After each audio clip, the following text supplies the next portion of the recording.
heavy poke early on in the game, then get to his core support items so he can help out JackeyLove later on in the game. But the early movement speed now that Ning is going to have, just to be able to catch out the Sejuani, or even if he can get a prime pick, Dwan is the most at threat here. Incredibly squishy, that wants to find times to engage, and the Skarner is just going to easily pick him out from the rest. So IG, I love the Skarner pick here. But what benefits do we have here for LNG in their composition? What have they secured for themselves? Because we've already talked about the bottom lane might be a little bit of a struggle for them. The jungle matchup might have problems if Rookie's involved in that mid lane 2v2. What does LNG have in their camp? Top lane's really good. I mean, Camille is already a pretty damn good matchup versus the Aatrox early. Just going to be able to constantly skirmish versus it. You throw a Sejuani into the mix, pretty damn good 2v2. And then in teamfights, you just have a lot of raw damage. Kai'Sa, Corki, especially if it's going to be an AP Kai'Sa, then you have added Pokken as well. So I'm just loving the team fight that you know, LNG has picked for themselves. We've already stated it before the game started up that LNG's strength was team fighting. I love the fact that they're just going right back to that. Just gonna go for your strengths against the best in the world, and you may be surprised how successful you find yourself, because like we were saying earlier, Invictus Gaming, they are no longer those unkillable gods that they were last year with those 17-1 split finishes. They're fallible now. Very vulnerable is a very easy way to put it. So going into this game, I'm quite surprised Duke is coming in for game 1. LNG has to earn that respect. I assume that if LNG ends up picking up game 1 win, then IG is going to be packing the big guns. The Shy has been so damn strong in recent games. You're going to have to get to the boss Shy somehow. It's up to Duke for game number 1, though, as we get in to the quarterfinals. Sorry, first round of the playoffs here between Invictus Gaming and LNG.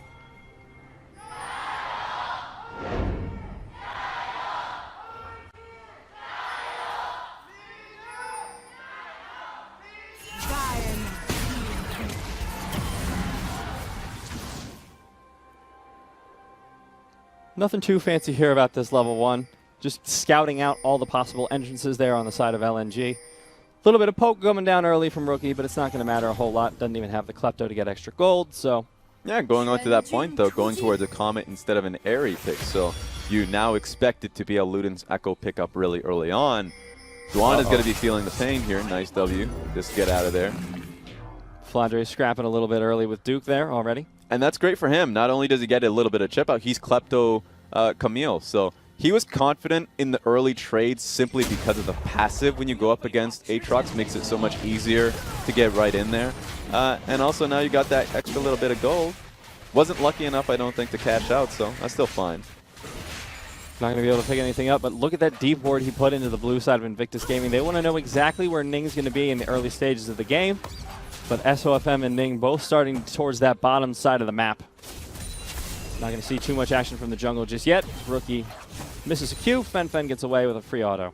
It's smart for, I mean, if we're just talking about jungle pathing, you fully expect Ning to just go for a full clear bot side, go towards the Krugs base, and then go top side. He would be in a position to defend a possible gank, while Sejuani is going to be just doing right exactly that. Go top side, challenge for Scuttle Crab, he should be on it earlier, and then relying that Flandre will look to challenge if Ning shows his face. So LNG should have their fangs bearing really early on. I want to see if there's much IG even can do to contest that. So far, Flandre playing a little bit defensively up here. Looks like Rookie going to try and find his way back into his own lane. Lots of vision being put down so that they're able to track the junglers, make sure these lanes are under control here. And speaking of control, going back to the point that I made earlier when I was talking about the top lane push, I didn't even mention the mid lane push. That's the X factor where we know that Rookie's going to be able to have the shove early on. He's already starting to throw that out. I want to see if Skarner can have a hand on the early Scuttle Crab simply because of Rookie being there and having Fen pinned underneath turret. Already we're seeing that shove come in. Rookie looking for the bind, not going to be able to find it, but Fen already chunked down to half in this mid lane. And there's pings going down into the jungle side of Invictus Gaming here, Raz. Might be seeing a fight. Much slower than I had expected. In fact, SOFM just going straight in. Yeah! Smites it away there. SOFM going to be able to pick that one up. Might still engage on Ning, but I don't think so. The Spires are mighty dangerous. This is a smart. All in all, Flandre rotates just because they also know that Rookie was doing the same thing. SOFM goes in for the invade before even touching the Scuttle Crab. really damn well. I love the fact that LNG is already coming in pretty damn quickly. Yeah, Flandre was going real deep with that invade too. He was like, come here, get over here, kid. Where's that Grom? That's mine. That is my frog. Q not going to land there from Jackie Love. Bot lane doing fine, but mid lane not as lucky. Rookie in a little bit of trouble. Not going to be able to land the stun just yet. Ning coming in for the assist here on the side. Has the red buff available. Fen jumps out there. Oh, there's the stun. Comes down after the flash from Ning. Teleport coming in from the side of LNG, but is it going to be enough? SOFM looking for the stun on a Ning. Will find it as Flandre engages on a Rookie. SOFM finds Ning. They won't find Rookie. 1-for-1 trade. First blood over to IG. Good TP. I was a little concerned if Rookie could come in and help out Ning just a little bit, get a clean getaway, but at the end of the day, Flandre is going to be able to pick up this wave, and SOFM is going to be able to get a response kill. That being said, first blood is a little bit more valuable. So the turn that Rookie had, a lot of damage onto Fun, the flash in from Ning. Invictus Gaming starting out strong, and they just go straight mid. I mean, this has been a strategy that worked out well for them right from the get-go.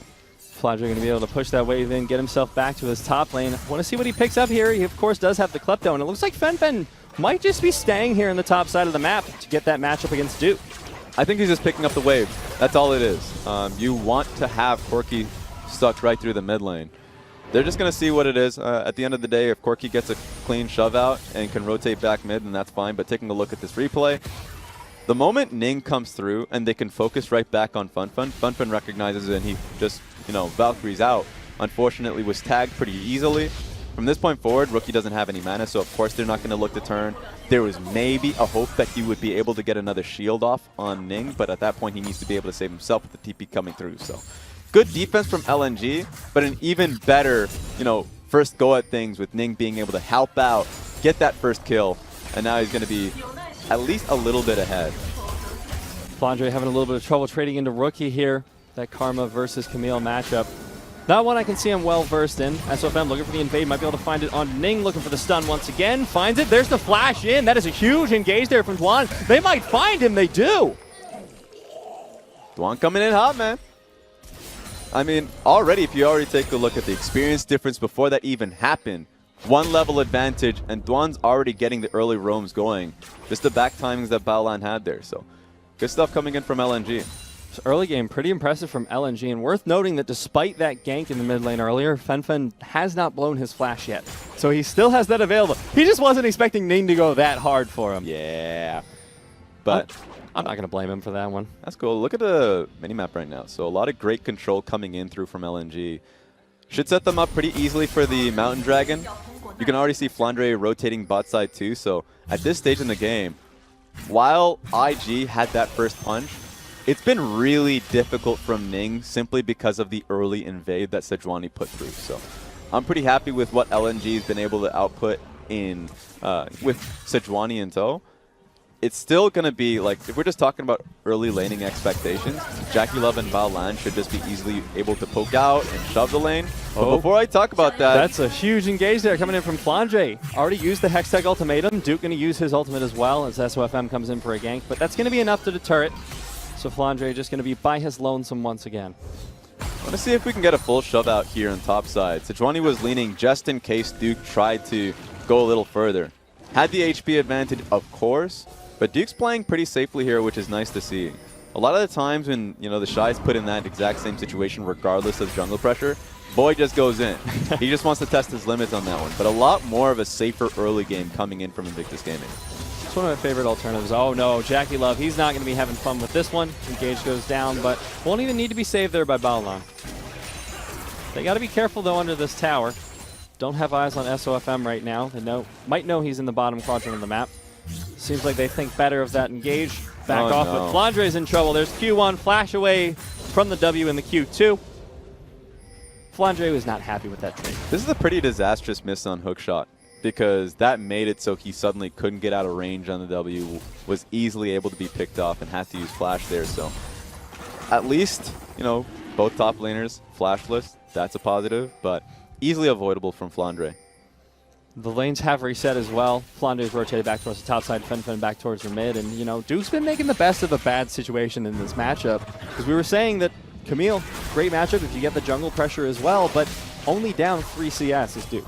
Yeah, I don't think it's that bad of a matchup for Aatrox. I mean, of course, in terms of just raw skirmishing power, Flandre is going to be pretty comfortable.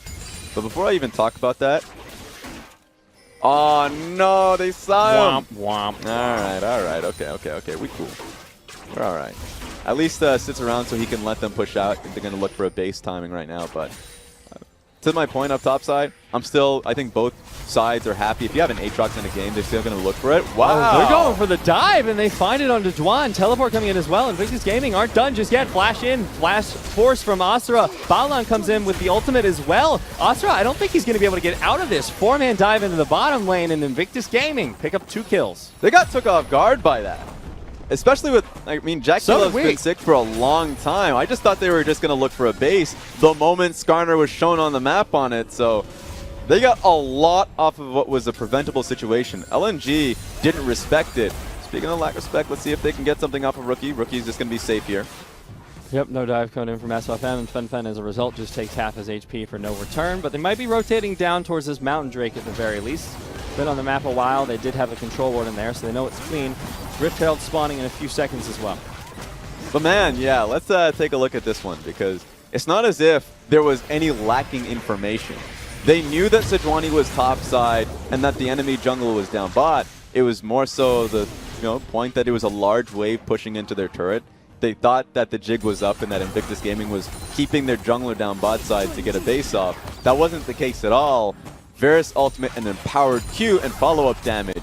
Invictus Gaming suddenly has a lead down bot pretty easily with that. Yeah, such a beautiful Abyssal Voyage there from Balan as well. And on the top side, Duke going to be scrapping out with Flandre once again. Q2 narrowly missing there. Flandre going to keep himself safe for now, but has that hook shot wall dive on cooldown as Ning's rotating up towards that top side of the map. Easy vision control here too. Let's take a look if Rookie can get out of this. Mid lane gank coming in. SOFM flash away from Rookie to dodge the ultimate. SOFM not going to find his gank. See how Ning does. Doesn't look like he's going to find it either. Oh! The re-engage. Juan coming in from the bottom lane once again. Can they find Rookie in time? They take him low. SOFM low as well. Going to make it out safe, but here comes the Predator from Ning. He's not going to find anyone on the return. Rookie didn't expect the second wave of gank. He was like, I'm cool. I got out of the Sejuani gank. Then you see Dwan coming through. I mean, that's just that. Especially since he missed the slow on his W. He thought he was just going to be fine, but they end up finding the dive. Great knock-up coming in from Dwan. This is what you have to be scared about when you go up against LNG. That Dwan will just be happy to leave lane, but he's still getting punished for it with how low this turret is. All turret plating's down. They're just looking for the turret now. Might be able to find it, but like you said, Dwan has been so incredibly good with these roams, but despite his success, hasn't translated into lane success because Asura down almost 30 CS, almost 40 actually. Usually they don't get punished this heavily when they have Dwan roaming. But now Dwan's not going to find an opportunity to leave lane. At least the damage has been done and he's able to get the kill through mid. But they need some assistance down here. They're just getting dove here. Asura so low, has to use the killer instinct under the tower just to keep himself safe. Balan may be able to find this tower with the assistance of JackeyLove. SOFM's coming down. Might be looking for a gank here into Invictus Gaming, but Rookie going to deter that one as the first tower picked up. Oh my god, it is just everyone chasing down to this bottom lane once again. The Impale goes down, as does Dwan. I mean, LNG, they're working with the information that they have. They have the wards available. They didn't see Rookie coming, though. And so the moment he came through, it's like, oh, we're just in a numbers disadvantage. That sucks. At least Fenfen's able to get turret plating, but now the fact that JackeyLove and Baolan are free from the bot side of the map, and then they can rotate top to get Rift Herald, yeah, IG is incredibly far ahead now. Just based off the stats, you can see what they can accomplish. Usually these stats are far higher. So they're still pretty good. Like, playoff team in terms of being able to have first tower win rate, lead at 15, they're usually top class. And that during the spring split and fully in 2018. This time around, they're lagging behind, but you can start seeing essentially them going back in time. Now that they've got the freedom in the bottom lane as well, they've just rotated JackeyLove and Balan up towards mid. Going to get them a little bit of wave pressure on this tower, and really, Invictus Gaming so happy with the early game so far. JackeyLove is massively ahead, 2-0-1. He's already got the Blade of the Ruined King working towards that Rage Blade with that recurve bow in the inventory, and they're rotating up towards the Rift Herald. Yeah, because they have about, if we were talking about when turret platings are going to go down, a very slim window in which they can use the Rift Herald. So it'd be a smart idea for LNG to try and slow them down. You don't have to stop them, but at least stop it so Ning would pick this one up. go straight to the nearest lane and then drop it immediately, but I guess they're going to try and trade against it. I don't like this idea.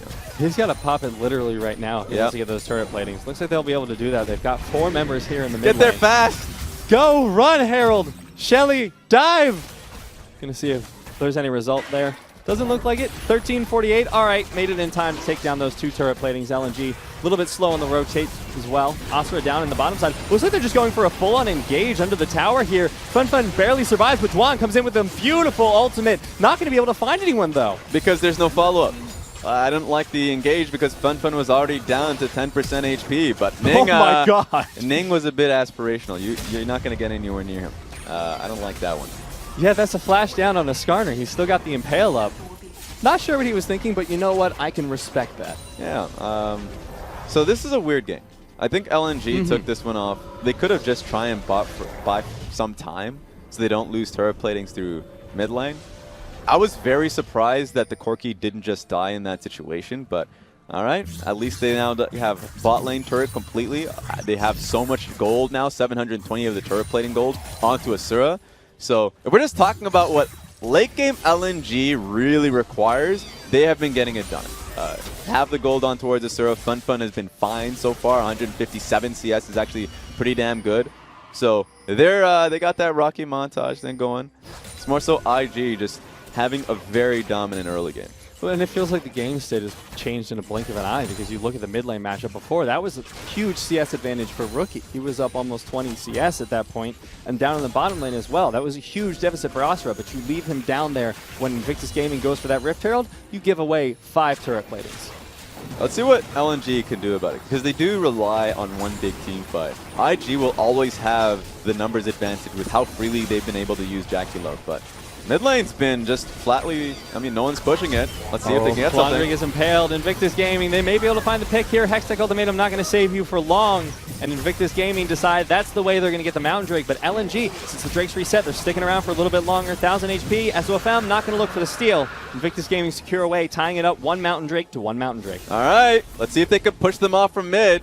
Get a lot of free chip on turret. They're not going to be able to, but still a really good pickup from IG. I don't even know how they saw him. I thought they had a good control ward, but you can see the ward that's being cleared on that bush on the side. SOFM looking for the engage, will find the ultimate, but in the meanwhile, under the tower, Juan just getting blown up. Rookie flashes away, keeps himself safe. Asura goes in for the killer instinct. Flash from SOFM will secure the kill. Flash in from FenFen as well. Baolon, Invictus Gaming are just going down in this fight. 3 for 1 in favor of LNG. Yeah. We need to see more of that. When LNG is behind, you cannot be sleeping. And just like that, FenFen being able to pick up those kills, mid lane turret 2. This was the type of game that I was actually hoping for yesterday. You know, when I was in the crowd in Hangzhou, alongside Austin Creed and Cesaro, I want to see some action. But what we saw was more so, I guess, a chess match. This time, you don't expect a chess match when you're seeing IG versus LNG. They're not going to just be sleeping. They're going to be scrapping, and this fight was absolutely gorgeous here from LNG, waiting for the turn. Asura, that killer instinct so good, but SOFM's instinct was better. Flash in from both him and FenFen to pick up the low health members of Invictus Gaming, get 3 off the back of the fight.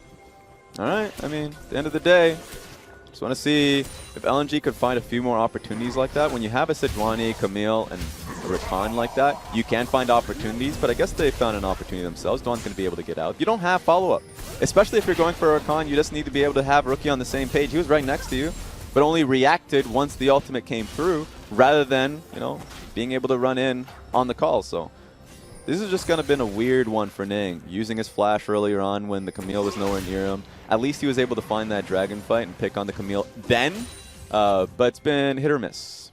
Seems like he's feeling pressure to just make something happen for Invictus Gaming, but at the same time, the early game was going great for him. Yeah, but at this stage of the game, LNG could have a great lane assignment. I mean, they're trying to get as much experience in, you know, farm and Asura at this stage, but thinking about how they could put FunFun and Flandre on side lanes, that's a pretty easy setup that, you know, Rookie wouldn't be able to match. If you put him on a side lane, then he's not really accomplishing what his goal is, being alongside Ning to force fights. Naturally, Rookie, as the game goes on, will be missing out more CS and more experience because of his role here. So the moment he gets his second item, then he's going to be pretty damn comfortable. He needs to get to that stage, though. Well, even with that second item, though, how well is he going to be able to compete in the combat in those side lanes? Because you look at FenFen's build, entirely offensive. Flandre's is as well. Trinity Force completed for both of them. We were talking about Rookie going for that Luden's first, and he's got that.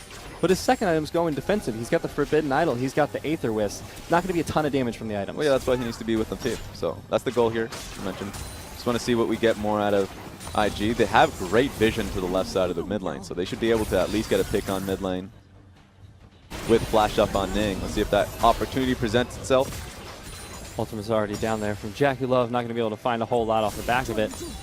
Again, the CC Ultimate's not finding follow-up here, but LNG looking for it. Flandre coming in for the flank once again. Balon in a little bit of trouble, goes golden. Ning looking for something here. He has the ultimate, has the Predator. Not going to be able to find it. Beautifully timed ultimate there from Flandre. Not going to be enough to keep him alive. Dwan getting chunked down as well. Just the autos away. Free firing as Jackie Love. 2 kills for none in favor of Invictus Gaming. I like the idea with Camille coming in from Arome, but an even better setup from Balan. The moment he recognized Ning was taking all that damage, just by getting the pick on Camille, was able to save him out. Now this is looking like a parade. You got 2 turrets for yourself, already setting up towards the inhibitor turret. Let's see how much they can get on this. Invictus Gaming just seem like they're breaking the game open with this single play. Up 1,000 gold, they're going to look for the inhibitor tower. Can they keep it going? Doesn't look like it. Flandre coming up in 5 seconds, but that's the entire mid lane gone. Yep, a very deep push.